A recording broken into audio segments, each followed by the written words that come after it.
Welcome to the podcast Yakty, Ukraine Life. Yakty means how are you in Ukrainian. I'm your host, Luzia Tschirky. I'm a former correspondent reporting from Ukraine, now a book author and a freelancer. In this podcast, I always talk to a guest live from Ukraine.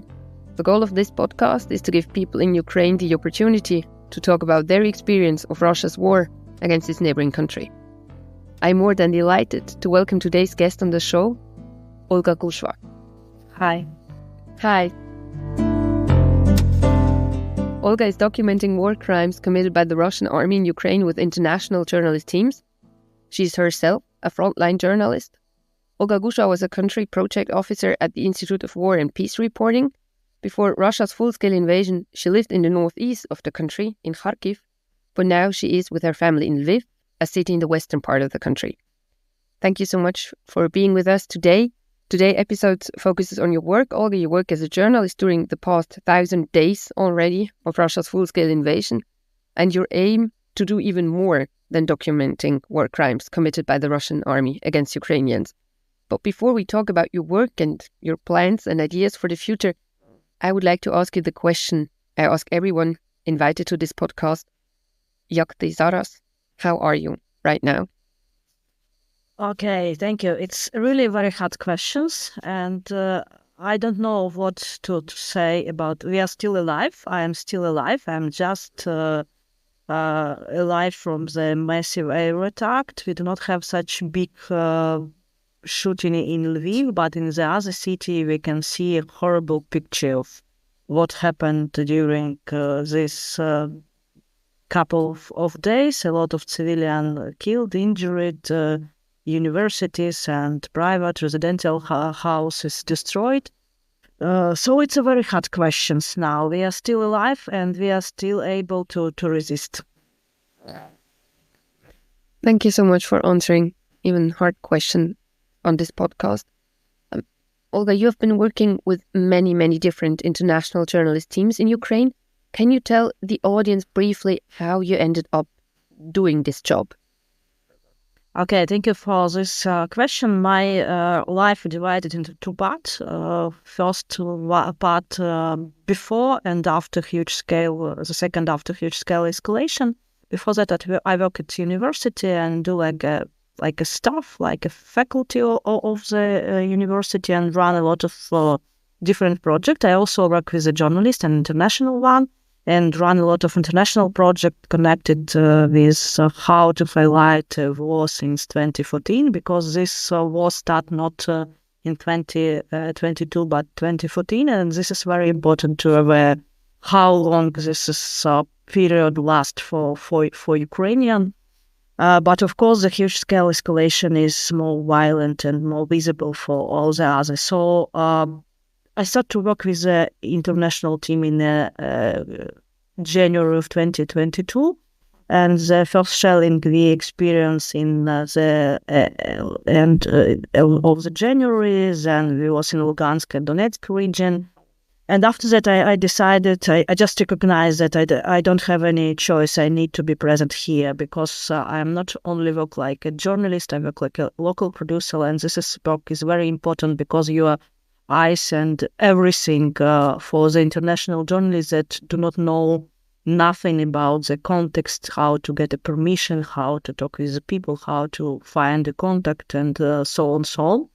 And when we start to working in the fields, I understand that this is my duty to share this experience to the other journalists, also international one and the Ukrainian one. And we touched a lot of media companies, small media companies that decided to stay in the frontline areas and highlight all this situation, and Ukrainian journalists, and bring them personal protective equipment and give trainings about this. So it's last till now, but now I'm more focused in like safety and security policy and cybersecurity component for the journalist. Can you briefly describe, you just mentioned that you felt like a duty of doing this job. Can you describe why you felt this duty? Is there that you felt like obliged to do this job? It's happened maybe mostly because my home is a Kharkiv region. It's not Kharkiv, it's closer to the border with Russia. And start of the huge-scale invasion in 22 February, I was in Kiev, and my family, my husband and my daughter was at home in Kharkiv region, and it was a hardest period in my life because the Russians moved very quickly, and all this territory was occupied by them very, very quickly, and they shelling like heavily 24 hours per day, and I think that I never saw my family again. And when I come back and we managed to evacuate from this frontline area, I decided that this situation should see all the world, and they should also not talking about concern, but act. And the facts and the situations that you witnessing by the eyes of the journalist, by the eyes of average people, by their stories, it is very important. It is like urgent, and you need to be in this field, because I have some experience, because I have some expertise, I have connections, and a lot of journalists asked me to help them. It was like I don't have any choice. It was my acting to the victory, to the resistance of country and something like this. The audience of this podcast, is happily living in totally different circumstances than people in Ukraine. So people listening to this podcast have luckily never seen a war crime, never seen an army committing war crimes against civilians. Can you describe for people who are not familiar with war crimes how exactly journalists are documenting war crimes and why it is so important that they do this work? This is a very important issue, and I think that especially international audience need to understand that sometimes a journalist, it is the first and the only person with whom a civilian who, for example, have been occupied or witnessing something very horrible are able to talk about this. And for them, it's not only about to share the story, but they believe that this story can change something, can influence on people who listening, and they not be like, okay, it's a horrible story, but they try to change the situation and influence on this. Because I heard 1,000 of story, and first time when you ask a questions, you just stop to breathe, because you understand that an answer would be horrible. And people talking about horrible things without any emotion, they just looking through you and talking about horrible crimes.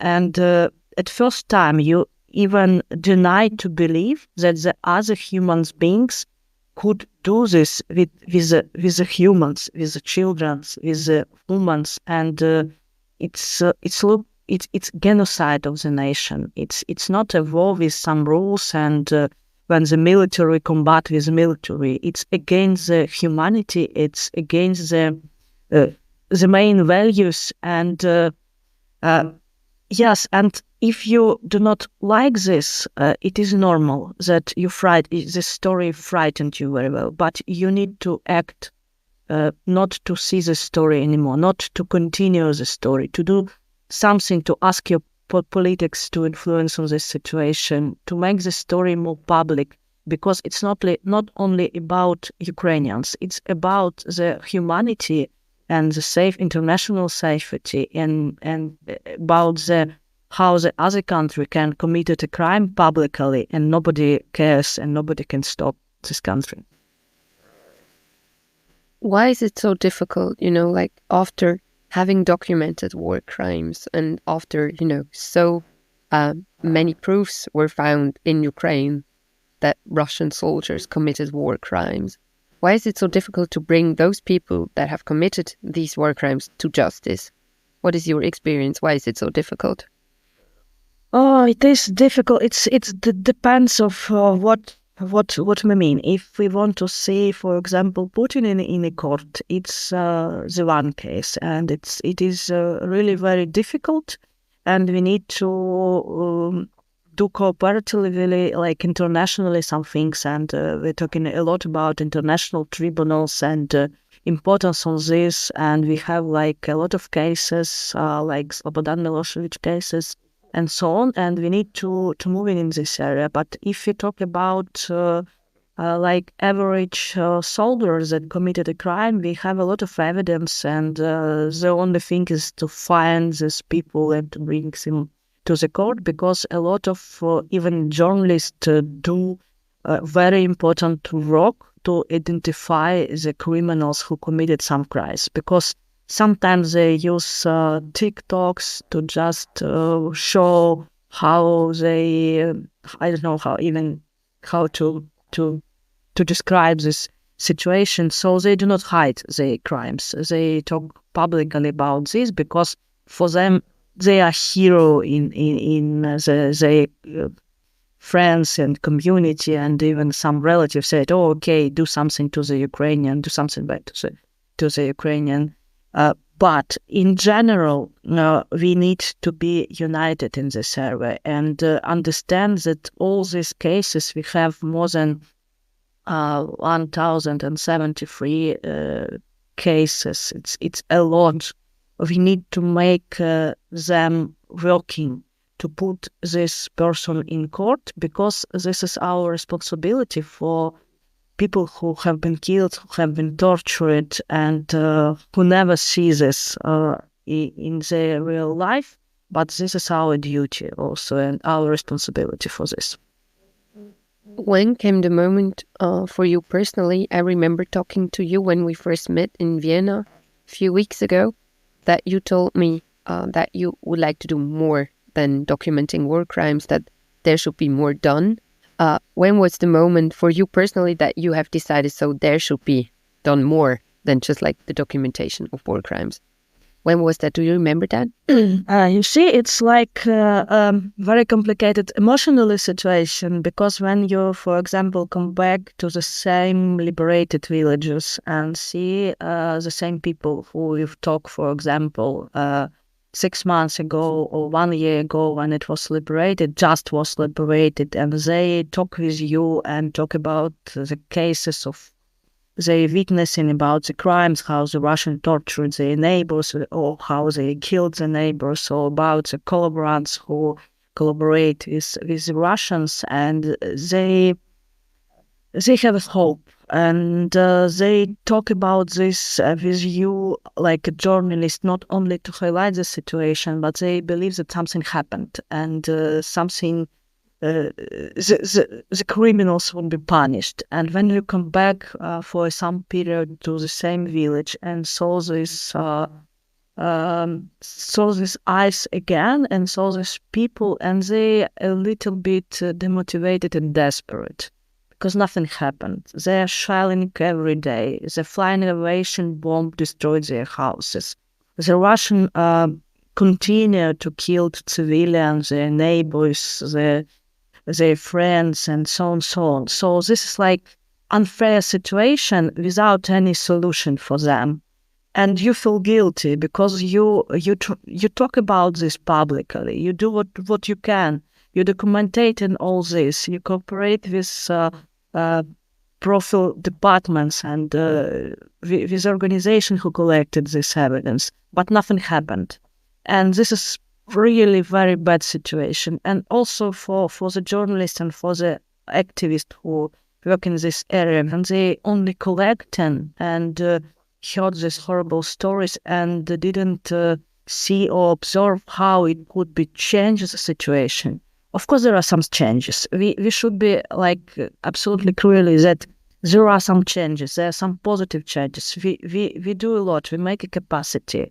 We united a lot of international actors in this field, but there are still not enough. And this is very important to understand, not only for Ukrainian community, but also for international communities. They should be more maybe proactive even in this field, and to support not only by words, but by the real mechanism, how make this possible more quickly, because a lot of people want to be alive still when these criminals go to the court. and see the result of their testimony on the logs. Do you yourself, you want to see that? Yeah. It's you see, it's my dream. When I first saw a Russian soldier that laughing when he telling a story about how he raped Ukrainian women and girls. My wish, it was so clear. I want to see him in a court. I want to understand that all these people have been punished, not just stay ahead and laughing and say, okay, you can do nothing, but punished by the system of punishment that accepted in democratic society. Because if we're talking about democracy, we need to understand that it's not about like, let's pretend that it would be peace and nothing happened before.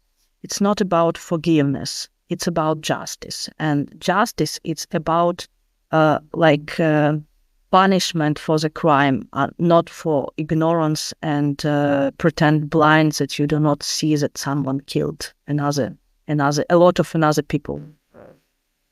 There were court sentences against Russian soldiers who committed war crimes in Ukraine, but most of them were sentenced in absentia, so like the Russian soldiers were not present while the court was taking place against them.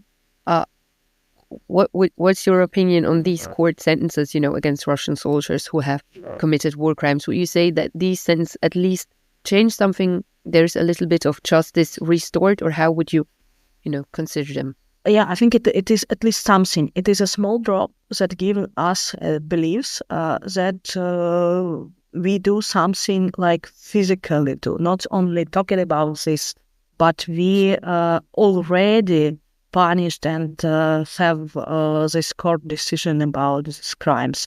And this is also about motivation, because the huge scale escalation lasts 1,000 days. It's a horrible days of resilience when you don't know if you will have tomorrow. And for people that are still in Ukraine and they do their work and continue to do this work, it is very important to aware and to understand that something happened. It's maybe a small drop, but it's already a drop. And I hope we will have an ocean of changes in this area. When you're thinking about your future plans, not knowing whether there is an air attack within the next day, the next 2 days, within a week, what are your ideas for the future? How to do more than, just documenting war crimes? Although documenting war crimes is already a huge amount of work and a very difficult work to do as a journalist. What are your ideas for the future? Thank you for these questions, because I allow myself to make plans for the future. That's, for me, it means that I allow myself to have a future, because 2022 was for me like one big days without any numbers and names of the day. I just have a task and we go for different points of the front line and we do our stuff without non-stop. But now I understand that it's even in this situation when you don't know, you can't predict what will do Russian today or tomorrow, and where the Russian rocket would be shooted. But I understand that now we have aim why we are living more clearly and more directly.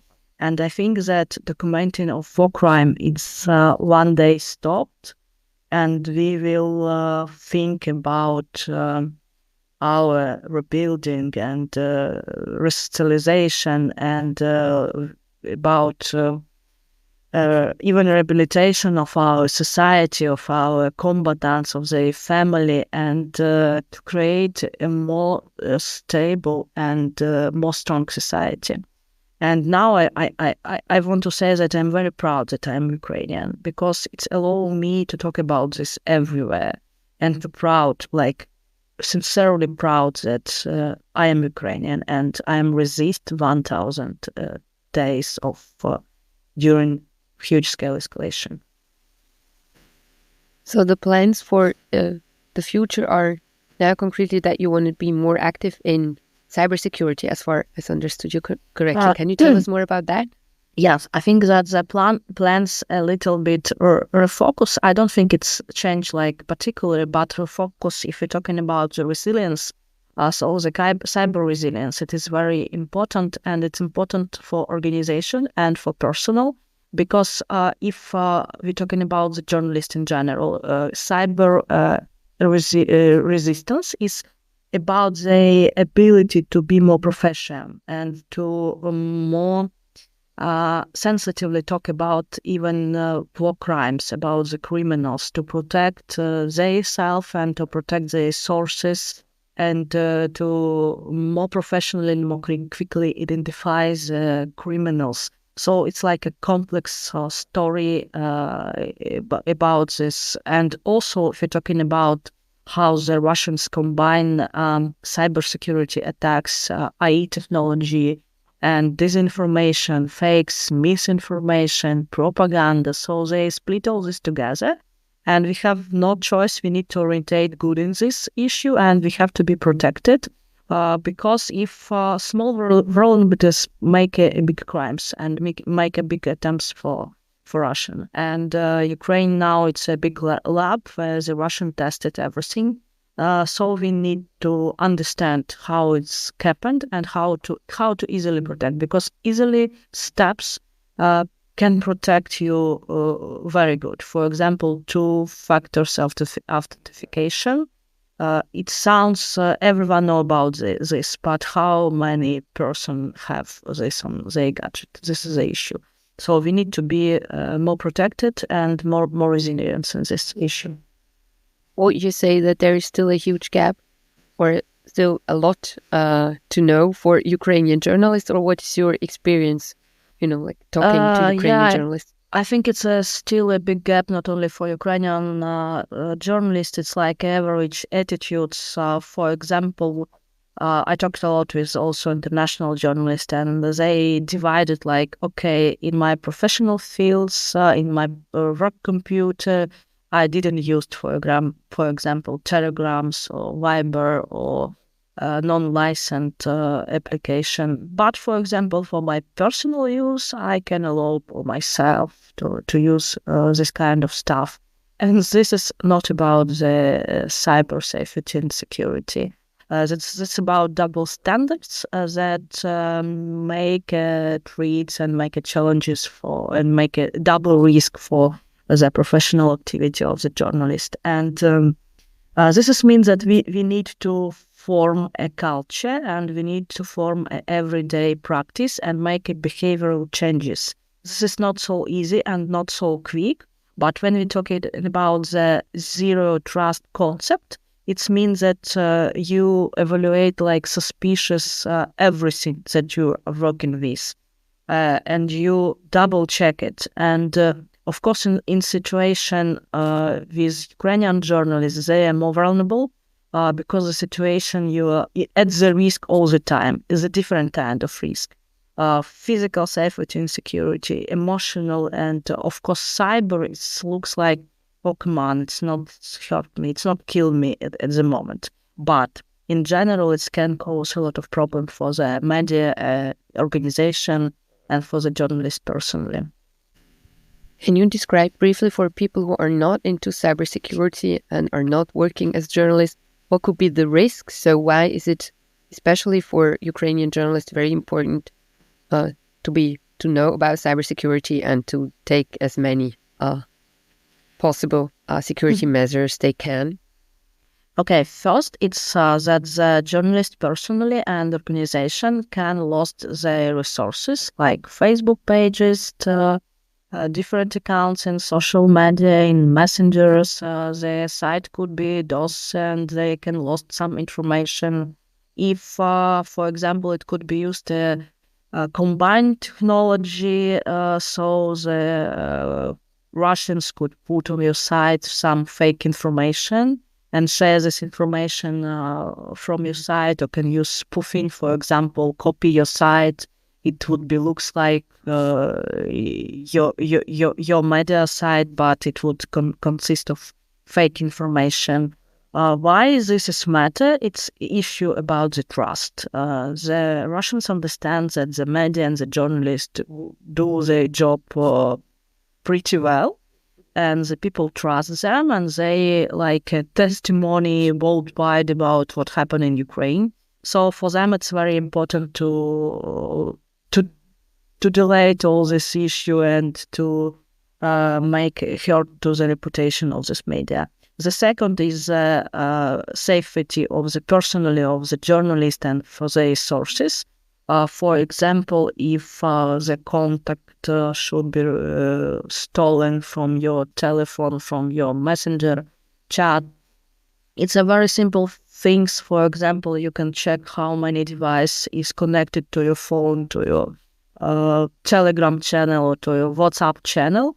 And nobody does this, but it is very effective, because if someone connected with some purpose and trying to hack your messenger, and it could be visible on your phone, then you just need to delete it. Also, the issue about phishing. This is the most maybe popular things in cybersecurity field. When you receive some list that looks like official, it could be from the bank or from some governmental authorities or whatever, or with some, it can be look like newsletters with some information, and you can believe that it's real. And then it's okay if it's only this information, but it also can consist, they can store your personal data.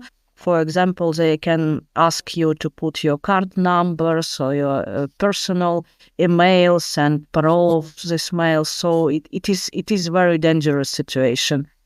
So this is also, this could bring harm also to the media reduction, not only to the personal. And of course, if this phishing list sent to the audience, and for example, from the media, and they give some personal information, and they understand that they have been treated by media, they do not check if it's really media do or it's the criminals do. So it's also about the reputation and the trust, especially if it's due on behalf of volunteers, organization who collect donations, like charity community, and this is also a very, very important issue. You said in the beginning that your life is like divided into two parts: before the start of the full-scale invasion and after the start of the full-scale invasion. When you look back now and you think about how you dealt yourself before the full-scale invasion with cybersecurity, are you sometimes thinking, oh my God, I was so not aware of what I was doing and how much I was not, safe? Oh, this is also a good question, because before the huge scale escalation, I conduct a lot of trainings for different groups in the Kharkiv region. It also was a governmental official, faculty staff, like schools and so on, and also activists. And it was like a really big amount of trainings. And nobody evaluate it as a real threats, as a real risk or real dangers. Everyone know like a simple rules, and if you ask people, do you know the basic principle of safety and security, they said, of course, and give you an answer. Do you practice it? Oh, this would be interesting answer. Not all. Or they do it like partly, or they use a double approach. For example, only for this computer because it's connected with work, but telephone, I can give my telephone to my grandchildren or to my children, and they playing and download some application that unsafe. So this is the case. We are all living in a world that we do not expect like that risk become real. But now the war situation is changed particularly everything. Even according to my experience, I used to use Viber and Telegram. But when I started to work in the front line, I deleted even application from my... It was hard at the first, but then I decided, okay, I don't have this application on my device, so I use another one. and everyone who want to communicate with me, they also use another one. So this is a very useful because people also change their practice because they understand that some bubble, some communities of people use only Signal or WhatsApp.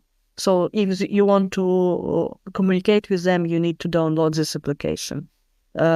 So I think it's a common not only for Ukrainian, but Ukrainian feel this more strictly because it connected with the physical security, and this is that push people to make changes. Are you having any concrete plans how long you would like to more in the field of cybersecurity, or are you just now like really looking into it and are exploring for yourself? I think the cybersecurity will be the main topics for maybe 10 years. It would be really important not only for Ukraine but globally, because it is effective. Do not need like kinesthetic influence on any society. It could be very harmful, and it could be connected with, for example, AI and other technology, and make a lot of mess inside the democratic and other societies. So I think that this topic should be pay more attention, and it should be included in management of any organization. And we need to build like a real culture of cyber resilience and understand how to behave before, after, and during the cyber attacks. When you talk to foreigners coming to Ukraine, do you have the impression that those people are behind, like the experience of Ukrainians, how important cybersecurity is? What is your personal experience, like having contact with people from abroad?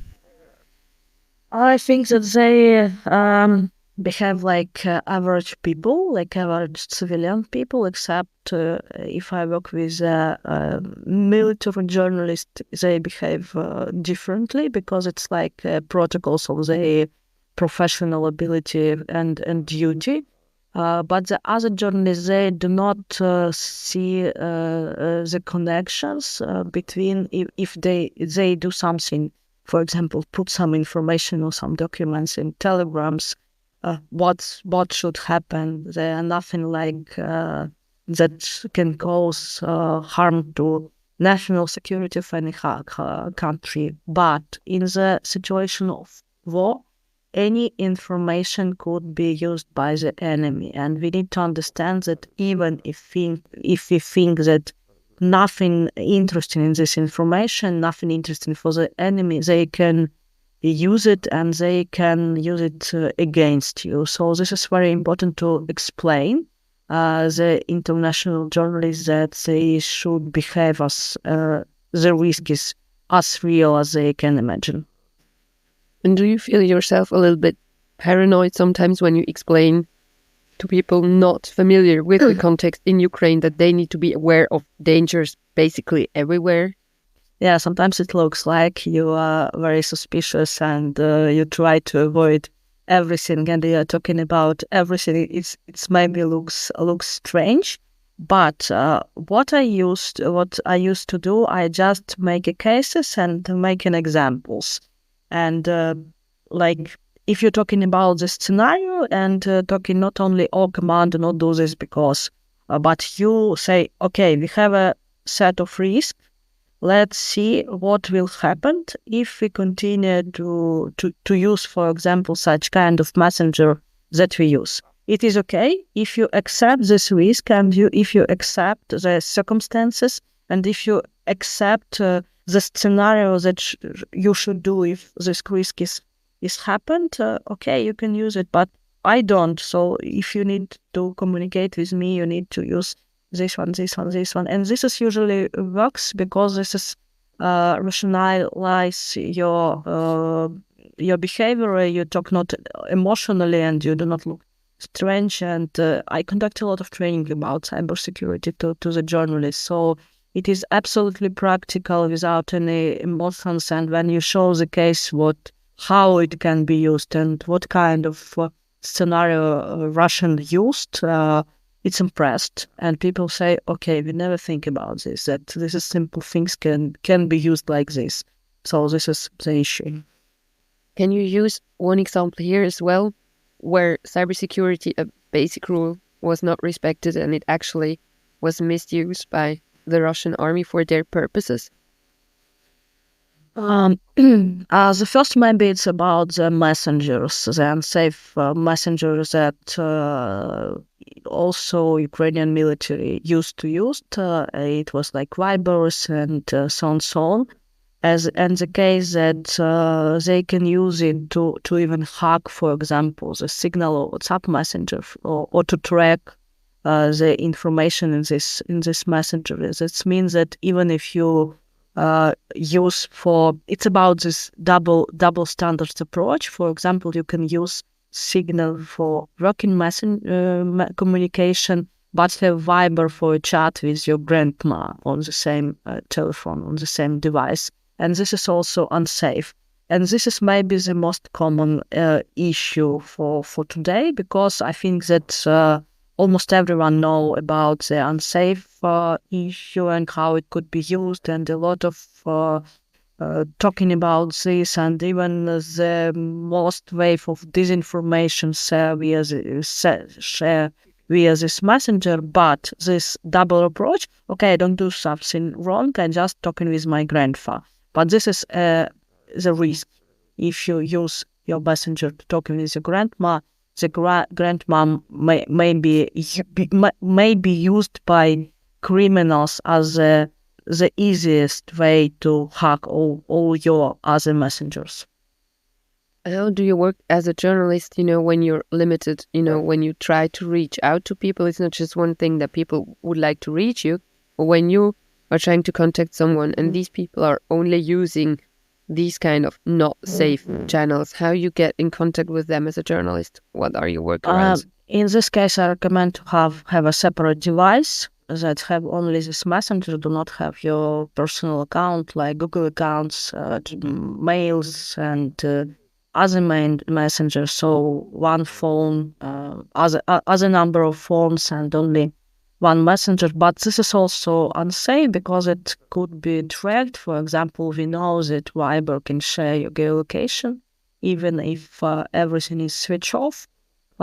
So it is better to use only phone and to physically phone. We forgot about this option of the telephone that we can talk using the mobile connection, not only messenger that we have. But yes, this is a difficulty, especially if you work in a frontline territories or in liberated territory. It is better to not use this messenger at all. Do you yourself catch yourself by reading or, educate yourself on the topic, and you catch yourself with the moment that you read about something you never thought of, that it could be dangerous? Is it like for you the same, that you learn every day something new about it, or how is that for you going? No, it's sometimes I catch myself that, oh my God, I need to change these settings. I need to change them a long period of time, but I didn't do it. I need to do this. So it's like this. You need to aware and understand that all these attempts to hack an average person, they are very simple. They're not complicated. They cheap and simple.